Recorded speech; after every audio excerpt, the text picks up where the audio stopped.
जय हिंद साथियों, मैं मंटू। आप सबों का मैं अपने YouTube channel Mantu real world में बहुत बहुत स्वागत करता हूं। आज का नया टॉपिक है मोटर अधिनियम 1988, मोटर व्हीकल एक्ट 1988, संशोधित अधिनियम 2019। ये भी एक एग्जाम के लिहाज से काफ़ी इम्पोर्टेंट है। इससे भी जो है क्वेश्चन पूछा जा चुका है पिछले 70 के एग्ज़ाम में, तो इसको भी जो हम लोग हल्के में नहीं ले सकते हैं।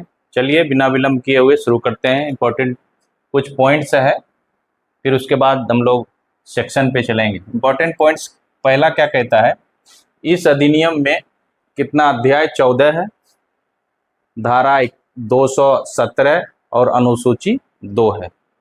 और दूसरा पॉइंट कहता है यह अधिनियम 14 अक्टूबर 1988 को बना था। यह अधिनियम 14 अक्टूबर 1988 को बना था, यानी पारित हुआ था। और अगला पॉइंट कहता है इस अधिनियम को 1 जुलाई 1989 को लागू किया गया था। इस अधिनियम को कब लागू किया गया था? 1 जुलाई 1989 को लागू किया गया था। और अगला पॉइंट कहता है इस अधिनियम में संशोधन 2019 में हुआ था। 2019 में हुआ था और लागू जो है 1 सितंबर 2019 से, संशोधित अधिनियम जो है 1 सितंबर 2019 से लागू हुआ था। ये इंपॉर्टेंट डेट है, आप बिल्कुल इसे ध्यान रखें। अगला पॉइंट है मोटरयान अधिनियम को पहले से कठोर किया गया है। मतलब मोटरयान अधिनियम जो है 2019 से पहले जो था, 2019 के बाद वो काफ़ी कठोर किस लिए किया गया है? एक कहता है कि रोड सेफ्टी की दृष्टिकोण से, किस लिए किया गया? रोड सेफ्टी के दृष्टिकोण से। और दूसरा कहता हादसे की संख्या में कमी लाने के उद्देश्य से। जो रोड दोपहिया वाहन, 4 व्हीलर, ये सब जो काफ़ी दुर्घटना हुआ करता है, इसको कमी लाने के लिए ये अधिनियम, संशोधित अधिनियम 2019 लाया गया है। अगला पॉइंट कहता है अनुसूची 2 है, जहां हम लोग देखे थे अनुसूची 2 है। तो पहला अनुसूची है यातायात चिन्ह अनुसूची। पहला अनुसूची यातायात चिन्ह अनुसूची है और दूसरा है मुआवजा अनुसूची। दूसरा है मुआवजा अनुसूची। अब धारा 1 में नाम, विस्तार और प्रारंभ के बारे में जानते ही आप। धारा 2 कहता है, दो में परिभाषा दिया गया है। परिभाषा जो इम्पोर्टेंट था मैं उसको यहाँ मेंशन किया। 2 के 9 में ड्राइवर को परिभाषित किया गया है और 2 के 10 में जो है ड्राइविंग लाइसेंस को परिभाषित किया गया। 2 के 9 में ड्राइवर और 2 के 10 में ड्राइविंग लाइसेंस को। और एक नोट में है कि भारी वाहन और हल्का वाहन किसे कहेंगे हम लोग? भारी वाहन और हल्का वाहन कितने केजी से ऊपर होगा तो हम उसे भारी वाहन कहेंगे, और कितने केजी से कम होगा तो हम उसको हल्का वाहन कहेंगे। भारी वाहन कहता है जिसका वजन 12,000 केजी यानी 120 कुंटल या 12 टन जो है ना, लदान रहित से अधिक होगा। अधिक होगा मतलब 12 टन या 12,000 केजी या 120 कुंटल से अधिक होगा लदान रहित, तो वो उसको हम लोग भारी वाहन कहेंगे। और हल्का वाहन जो है, हल्का वाहन किसे कहेंगे? लदान रहित जिसका भार 7500 केजी से अधिक ना हो, उसे हम लोग क्या कहेंगे? हल्का वाहन कहेंगे। अधिक ना हो उसे हम लोग हल्का वाहन कहेंगे। अब हम लोग चलते हैं जो इम्पोर्टेंट सेक्शन है। अब धारा 3 देखते हैं। धारा 3 कहता है मोटरयान को सार्वजनिक स्थान पर चलाने के लिए अनुज्ञप्ति होना अनिवार्य है। अनुज्ञप्ति मतलब ड्राइविंग लाइसेंस जो है ना, होना अनिवार्य है। अगर मोटरयान को आप सार्वजनिक स्थान पर चलाना चाहते हैं तो उसके लिए क्या होना जरूरी है? ड्राइविंग लाइसेंस होना अनिवार्य। धारा 3 कहता है। धारा 4 देखते हैं। धारा 4 कहता है इसके अंतर्गत 18 वर्ष से कम आयु का कोई व्यक्ति, 18 वर्ष से कम आयु का कोई व्यक्ति मोटरयान नहीं चला सकता है। मोटरयान नहीं चला सकता है। तथा 20 वर्ष से कम आयु का कोई, 20 वर्ष से कम आयु का कोई व्यक्ति व्यवसायिक वाहन या यान नहीं चला सकता। धारा 4 कहता है जो 18 वर्ष से कम आयु का है वो जो है कोई मोटर यान नहीं चला सकता है, और 20 वर्ष से जो कम आयु का है वो कोई व्यवसायिक वाहन या यान नहीं चला सकता है। धारा 4 कहता है। उसी में नोट में देखते हैं, कहता है इस धारा के अंतर्गत 16 वर्ष की आयु को पूरा कर चुका है कोई व्यक्ति 50 सीसी, जो 50 सीसी का जो है मोटरसाइकिल चला सकता है, जो क्षमता वाला है वो मोटरसाइकिल चला सकता है। वो नोट में हम ध्यान रखेंगे। धारा 5 कहता है धारा 3 एवं 4 के उल्लंघन पर मोटर यान के स्वामियों मतलब मालिक जो होगा का उत्तरदायित्व तो क्या होगा। धारा 3 एवं 4 के उल्लंघन पे मोटरयान के मालिकों का उत्तरदायित्व कहता है इसके अंतर्गत कोई भी यान के मालिक ऐसे किसी व्यक्ति को जो धारा 3 व धारा 4 की शर्तों को पूरा नहीं करता है, धारा 3 व धारा 4 को की शर्तों को पूरा नहीं करता। धारा 3 में ड्राइविंग लाइसेंस होना अनिवार्य है, अगर ड्राइविंग लाइसेंस नहीं है। 4 कहता है कि 18 वर्ष से कम आयु का है और 20 वर्ष से कम आयु का है तो वो आपका ये व्यवसायिक वाहन नहीं चला सकता है। तो धारा 3 और 4 का कोई पूरा नहीं करता है शर्तों को, 3 और 4 की शर्तों को पूरा नहीं करता है तो उससे ना तो मोटरयान चलवाएगा, ना ड्राइविंग लाइसेंस नहीं है तो वो ना तो उससे मोटर वाहन चलवाएगा, या 20 वर्ष से कम आयु है तो ना तो वो व्यवसायिक वाहन चलवाएगा और ना ही चलाने की मोटर वाहन का मालिक जो है ना उसको आज्ञा देगा, अनुमति नहीं दे सकता है। अगर लाइसेंस नहीं है, अगर उम्र कम है तो उस धारा आपका 5 कहता है कि उसको वाहन का मालिक अनुमति नहीं देगा। धारा 8 देखते हैं। धारा 8 कहता है शिक्षार्थी अनुज्ञप्ति का दिया जाना जो इस अधिनियम की धारा 14 के तहत 6 माह प्रभावी रहेगा। इसका मतलब है कि जो हम लोग को लर्निंग लाइसेंस मिलता है जिसका वैलिडिटी 6 महीने का होता है, वही होता है ये शिक्षार्थी अनुज्ञप्ति। लर्निंग लाइसेंस जो मिलता है हम लोग को वो 6 महीने उसका वैलिडिटी रहता है, वो धारा 14 के तहत। तो धारा 8 खत्म हुआ। अब चलते हैं इम्पोर्टेंट धारा जो है अगली धारा 39 है। धारा 39 कहता है किसी भी मोटर यान या वाहन को सार्वजनिक स्थान पर चलाने के लिए मोटर यान का पंजीकरण होना आवश्यक है। मतलब किसी भी मोटर यान या वाहन को चलाने के लिए मोटर यान का रजिस्ट्रेशन होना आवश्यक है, ये धारा 39 कहता है। अब धारा 52 कहता है कि इसके अंतर्गत जिस रूप में मोटरयान पंजीकृत है उसमें मोटरयान मालिक किसी भी प्रकार का परिवर्तन नहीं करेगा, परंतु ईंधन के संबंध में परिवर्तन जो है फीट अनुमति के बाद लगा सकता है। मतलब जो जिस रूप में जिस गाड़ी का जो है रजिस्ट्रेशन किया गया है उसी रूप में जो है ना वो गाड़ी रहेगा, उसमें परिवर्तन किसी भी प्रकार का नहीं करेगा। अगर ईंधन के मामले में है, अगर मान लीजिए कोई गैस से चलाना चाहता है, पेट्रोल से गैस से चलाना चाहता है, या कोई डीजल से चल रहा है तो वो पेट्रोल से चलाना चाहता है, या सीएनजी से चलाना चाहता है, तो उसके लिए फीट अनुमति लेने के बाद जो वह परिवर्तन कर सकता है, अन्यथा किसी भी प्रकार का परिवर्तन बिना अनुमति नहीं कर सकता। धारा 52 के तहत। धारा 67 कहता है इसके अंतर्गत राज्य सरकार जनता, व्यापारी या सार्वजनिक यादि के हित में निर्देश जारी कर सकती है।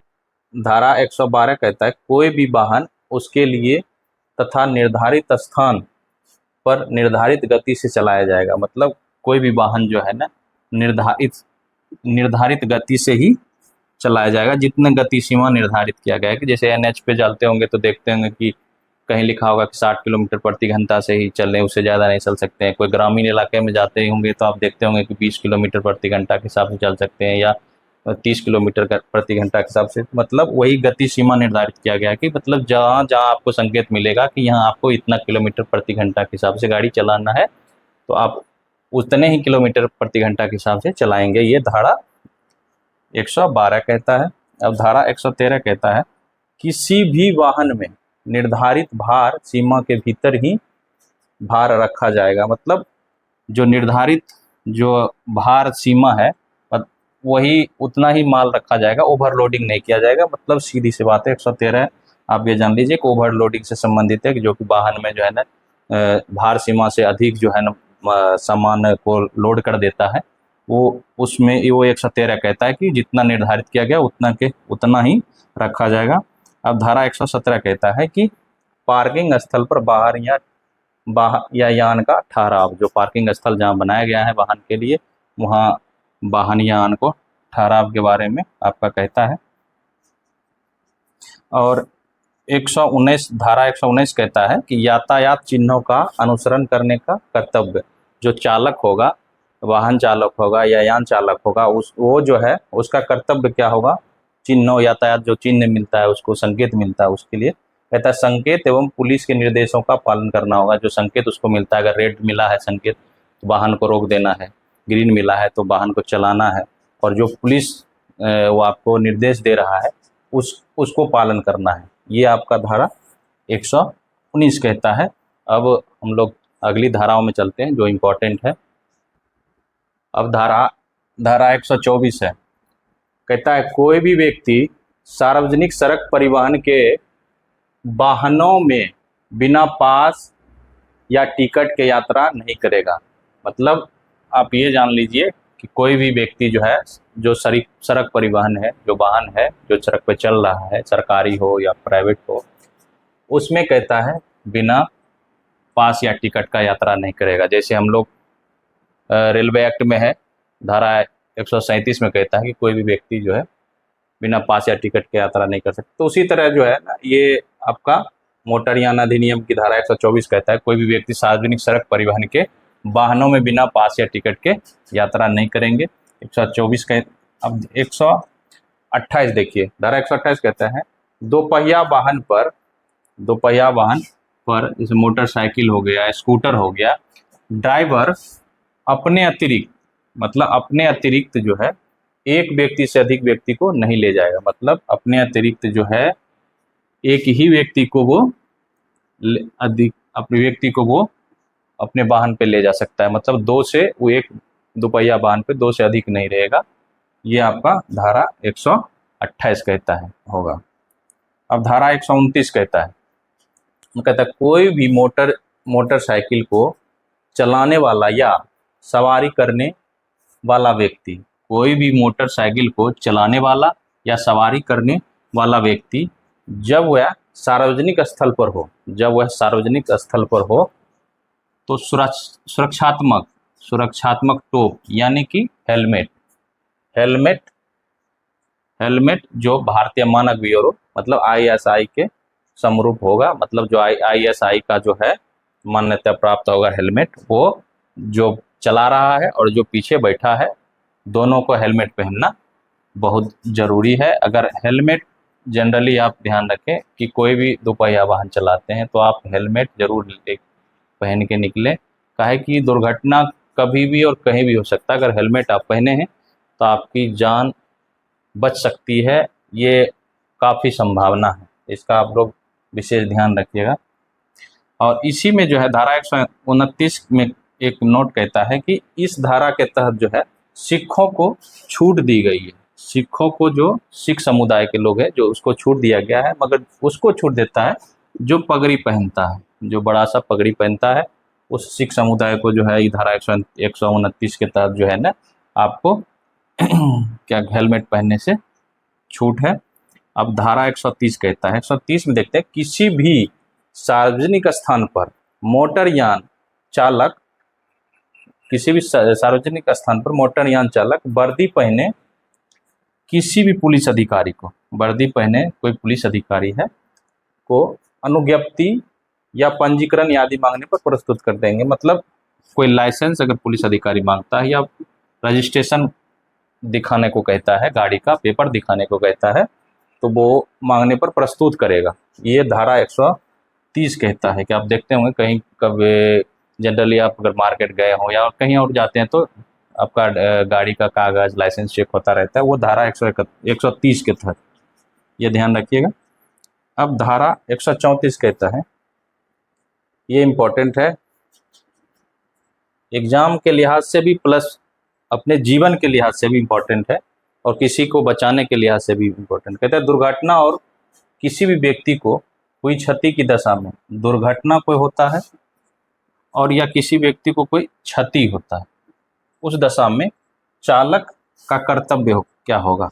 जैसे कभी कभी हम लोग गाड़ी चला रहे हैं, हो सकता है कि हमसे ही दुर्घटना हो गया, तो उस समय मेरा कर्तव्य क्या होगा, जिसको धक्का लग गया है उसके प्रति मेरा कर्तव्य क्या होगा। तो ये कहता है कि निकटतम अस्पताल ले जाएंगे। सबसे पहले अगर व्यक्ति को जो है मेरे बाइक से अगर धक्का लगा है तो उस व्यक्ति को सबसे पहले जो अगर अस्पताल ले जाएंगे। दूसरी चीज़, पुलिस को घटना की पूरी जानकारी देंगे। अगर पुलिस जानकारी मांगता है तो आपसे, तो आपको पुलिस को घटना की पूरी जानकारी देना होगा। और तीसरी चीज़ कहता है कि पुलिस मौजूद ना हो, मतलब पुलिस अगर मौजूद ना हो तो आप थाने में जाकर घटनाक्रम बताएंगे कि क्या क्या घटना हुआ है। वो धारा 134 कहता है कि मतलब चालक का कर्तव्य क्या होगा अगर घटना हो जाता है या कोई क्षति हो जाता है आपके द्वारा चलाने से, गाड़ी चलाने से किसी व्यक्ति को, कोई व्यक्ति घायल होता है या उसका कोई क्षति होता है, तो उसमें आपका कर्तव्य क्या होगा, ये आपका 134 कहता है। 134 का ए जो है ना काफ़ी इम्पोर्टेंट है, ये 2019 के संशोधन में जोड़ा गया है। 134 का ए कहता है 2019 के संशोधन में यह धारा जोड़ी गई जिसमें कहा गया है कि गुड समरिटन्स की सुरक्षा, गुड समरिटन्स की सुरक्षा, गुड समरिटन्स की सुरक्षा, यानी ऐसा अच्छा व्यक्तित्व जो दुर्घटना के समय मदद करे। कोई दुर्घटना हुआ और किसी की उस समय जो है ना वो मदद कर रहा है, जबकि उस दुर्घटना से उसका कोई संबंध नहीं है, लेकिन वो क्या कहते हैं, अच्छा व्यक्तित्व होने के नाते किसी व्यक्ति को जान बचाने के लिए उसका मदद कर रहा है, तो कहता है उसे इस धारा 134 के तहत जो है कहता है सिविल या आपराधिक कार्रवाई से दूर रखा गया, मतलब सुरक्षा प्रदान किया गया। अगर कोई भी व्यक्ति कोई दुर्घटना हुआ, अगर वो उसमें मदद कर रहा है किसी को बचाने को, किसी को अस्पताल ले गया, तो उस व्यक्ति के ऊपर ना तो कोई सिविल या ना कोई आपराधिक कार्रवाई किया जाएगा। ये काफ़ी इम्पोर्टेंट है। आजकल बहुत से ऐसे पढ़े लिखे लोग भी जो है ना इसके बारे में नहीं जानते हैं कि भाई अगर कोई दुर्घटना हो गया है तो कोई व्यक्ति अगर मर रहा है या ऐसा हालात में है कि उसको अस्पताल ले जाना बहुत ज़रूरी है, तो वो लेके नहीं जाता, वो अपना सीधे आगे निकलता रहता है। लेकिन ऐसा नहीं है, अगर आपके बाइक से धक्का नहीं लगा है तो आप टेंशन फ्री होके आप जो है ना उसकी मदद करें और उसको अस्पताल ले जाएं। और 134 कहता है अगर आपके बाइक से धक्का लगा है तो आपका भी जिम्मेदारी बनता है उस व्यक्ति को अस्पताल ले जाए। और 134 के ए के तहत कहता है कि अगर आप अपने अच्छे व्यक्तित्व का वहाँ प्रदर्शन करते हैं तो आपके ऊपर जो है ना सिविल या आपराधिक से सुरक्षा प्रदान किया गया, आपराधिक कार्रवाई से सुरक्षा प्रदान करता है। और देखते हैं कुछ धारा और बच गया है। अब अगली धारा 161 है। 161 कहता है टक्कर मारकर भागने संबंधी मोटर दुर्घटना के मामले में प्रतिकार, मतलब अगर टक्कर मारकर कोई व्यक्ति भागता है तो उस मामले में जो है जुर्माना क्या होगा, हिट एंड रन मामला होगा। तो उसमें कहता है अगर 2019 का संशोधन में कहता है कि मृत्यु अगर हो जाता है तो अगर टक्कर मार भागता है तो उसको जुर्माना 2 लाख रुपया तक होगा। और दूसरा कहता है अगर घोर उपत्ति हो तो गंभीर चोट लगता है तो उस मामले में 50,000 रुपया होगा। ये 2019 के संशोधन के बाद जो है इतना हुआ। अब धारा 166 एवं 166 के 3 के अनुसार कहता है कि प्रतिकार के लिए आवेदन, मतलब मुआवजे के लिए जो है ना आपको आवेदन के बारे में कहता है।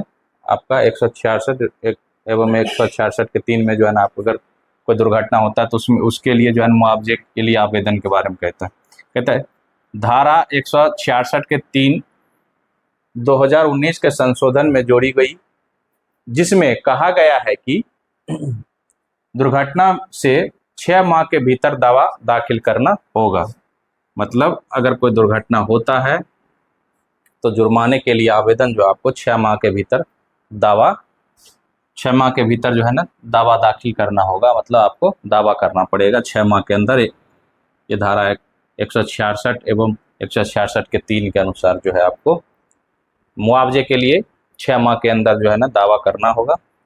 धारा 177 देखते, कहते हैं किसी भी प्रकार का यातायात का उल्लंघन करता है जहां कोई दंड उल्लेखित नहीं है तो पहली बार के लिए 500 रुपये तक जुर्माना होगा और दूसरी बार के लिए 1000 रुपया जुर्माना होगा। मतलब कोई ऐसा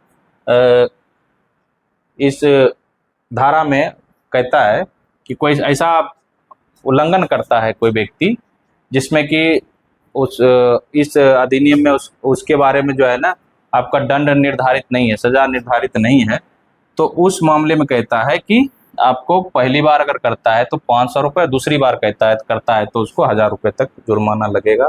वो 177 कहता है। अब धारा 178 कहता है ये धारा 124 के लिए जो है ना, जो बिना टिकट यात्रा करना या बिना पास का यात्रा करना 124 में जो दिया गया था, उसी का सजा 178 में है।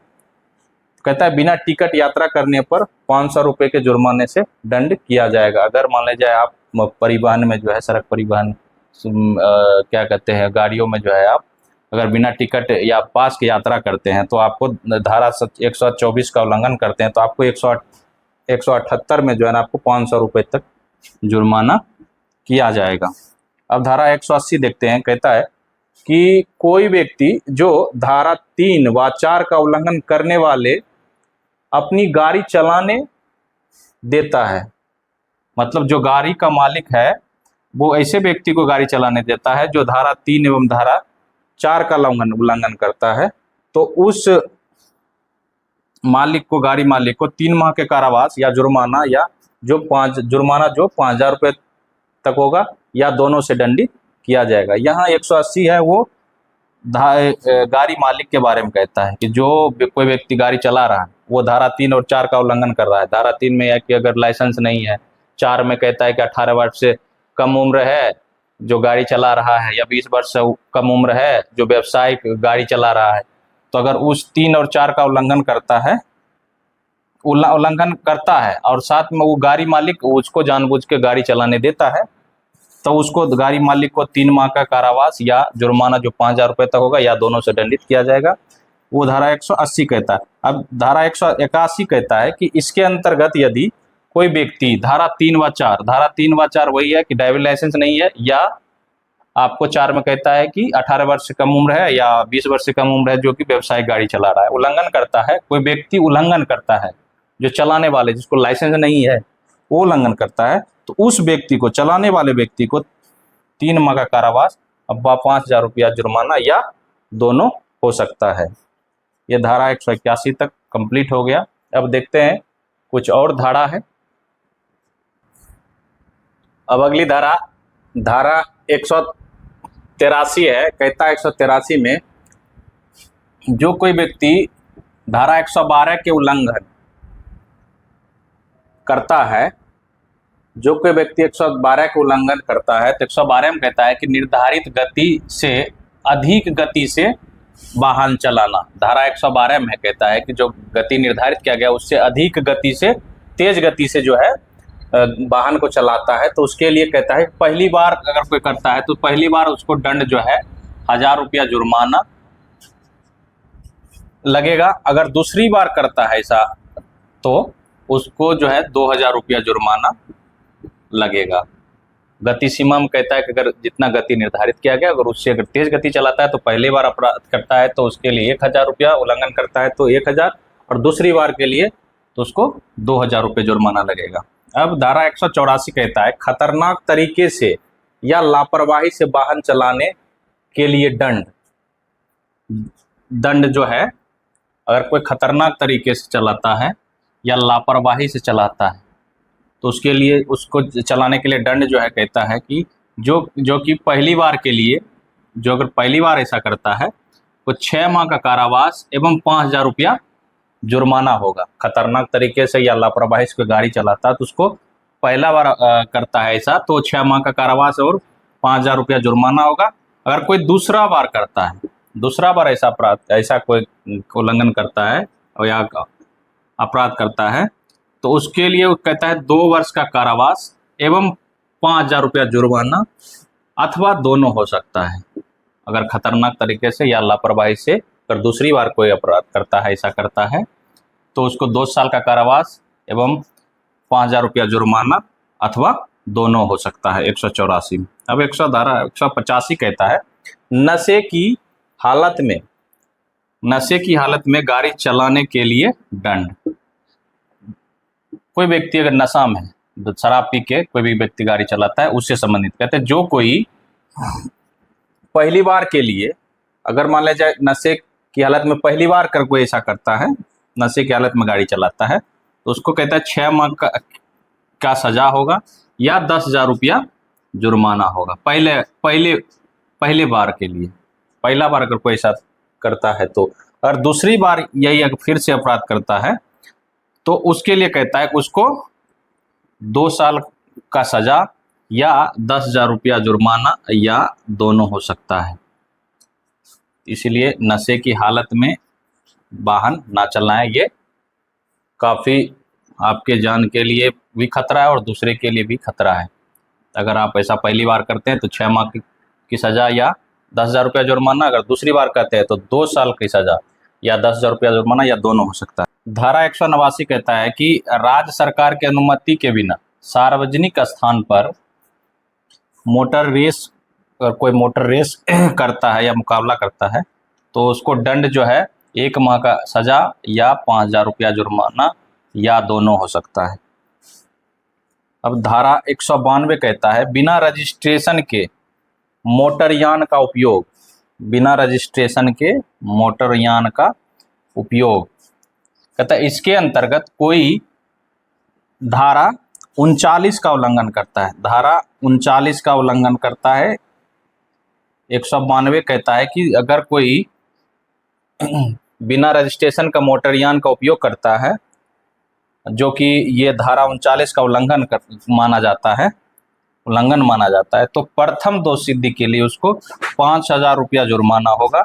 अगर वही दूसरी बार करता है तो उसके लिए उसको 1 वर्ष का कारावास या 10,000 रुपया जुर्माना या दोनों हो सकता है। ये हम लोग का जो इम्पोर्टेंट था वो धारा खत्म हुआ। अब देखते हैं 1-2 और धारा बचा हुआ है, उसको देखते हैं। अब अगली धारा 196 है। 196 कहता है इसके अंतर्गत बिना बीमा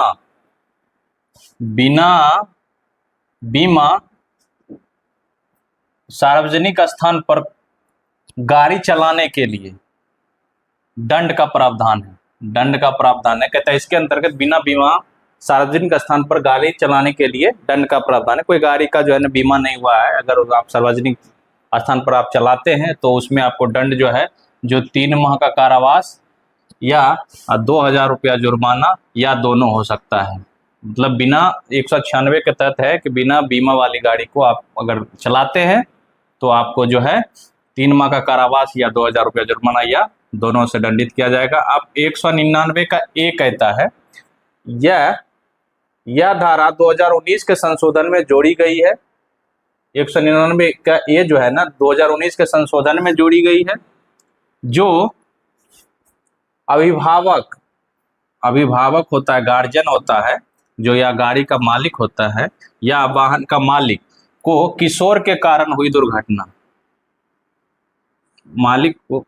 वाहन मालिक को किशोर के कारण हुई दुर्घटना, कोई किशोर के कारण कोई दुर्घटना हुआ, कोई किशोर जो है किसी गाड़ी का दुर्घटनाग्रस्त कर दिया है, तो उसके लिए जिम्मेदार किसको बनाता है?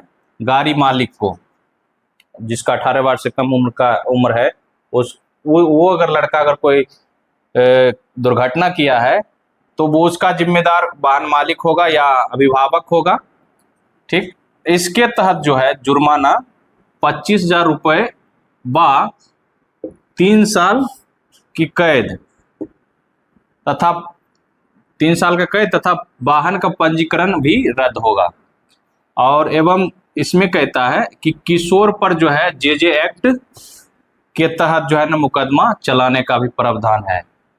मतलब अगर 199 के ए के तहत कहता है, जो 19 के संशोधन हुआ है उसमें ये कहता है कि अगर जो वाहन मालिक है या अब अभिभावक है, अगर कोई उसका बच्चा जो है गाड़ी जो जिसका 18 वर्ष से कम उम्र का है, अगर वो गाड़ी कहीं से दुर्घटना कर दिया है, किसी को उसमें जान माल का क्षति हो गया है, तो उसके तहत जो है ना पहले तो उसका जिम्मेदार कौन हो जाएगा, वाहन मालिक या अभिभावक होगा, प्लस उसमें जो है ना 25,000 रुपये जुर्माना और 3 साल का सजा है, और पंजीकरण भी रद्द हो जाएगा वाहन का। साथ में कहता है कि किशोर भी नहीं बच पाएगा, किशोर के ऊपर जो है जे एक्ट के तहत जो है मुकदमा चलाने का भी प्रावधान है 199 का ए में। ये इंपॉर्टेंट है, अगर जिसका 18 वर्ष से कम उम्र है उसको वाहन ना ही चलाने दें तो बढ़िया है। अब धारा 207 कहता है पुलिस अधिकारी बिना पंजीकरण या बिना परमिट के वाहन का उपयोग करने का निरुद्ध कर सकता है। अब धारा 208 मोटरयान अधिनियम के अंतर्गत संक्षिप्त निपटारा जो होता है, जो निपटारा या निस्तारण होता है मोटरयान अधिनियम के तहत, तो यहाँ पुलिस या मजिस्ट्रेट दोनों कर सकती है। निपटारा जो है ना पुलिस या मजिस्ट्रेट दोनों कर सकती है 208 के तहत। एक इम्पोर्टेंट धारा है जो हम लोग से एक मान के चलिए रेलवे से संबंधित धारा है इसका, और ज़्यादातर हम लोग आरपीएफ इस धारा को ये काम आता आरपीएफ को। इसमें कहता है धारा 131 जो छूट गया था, हम उसको फिर से यहाँ मेंशन किया है। कहता है मानव रहित संपार रेल फाटक को, मानव रहित रेल संपार फाटक को वाहन चालक द्वारा सावधानी पूर्वक वाहन को ना पार करने के लिए दंड है। अगर कोई मानव रहित संपार फाटक रेल फाटक है उसको सावधानी पूर्वक अगर पार नहीं करता है तो उसके लिए दंड का प्रावधान जो है कहाँ किया गया है, धारा 131 में है। ये ध्यान रखिए। एक 2-3 इंपॉर्टेंट कुछ पॉइंट था वो छूट रहा था, उसको भी मैं मेंशन किया हूँ। कहता है ड्राइविंग के दौरान मोबाइल से बात करने पर दंड है। अगर ड्राइव कर रहे हैं, मोबाइल गाड़ी चला रहे हैं, 4 व्हीलर चला रहे हैं, 2 व्हीलर चला रहे हैं, तो आप अगर बात करते हुए चला रहे हैं तो आपको 5,000 रुपये तक जुर्माना हो सकता है। विशेष ध्यान रखिए, कभी भी गाड़ी चलाते समय मोबाइल का उपयोग नहीं करें। और दूसरा पॉइंट छूट रहा था कि एम्बुलेंस जैसी आपातकालीन गाड़ी को रास्ता ना देने पर दंड का प्रावधान। अगर एम्बुलेंस है या और कोई भी ऐसी गाड़ी है जो आपातकालीन है, उसको जो है अगर आप रास्ता रोकते हैं उसका, तो आपको 6 माह का जेल या 10,000 रुपये तक जुर्माना हो सकता है। इसका भी आप ध्यान रखें, एम्बुलेंस जैसी या और कोई इंपॉर्टेंट गाड़ियों का आप रास्ता ना रोकें।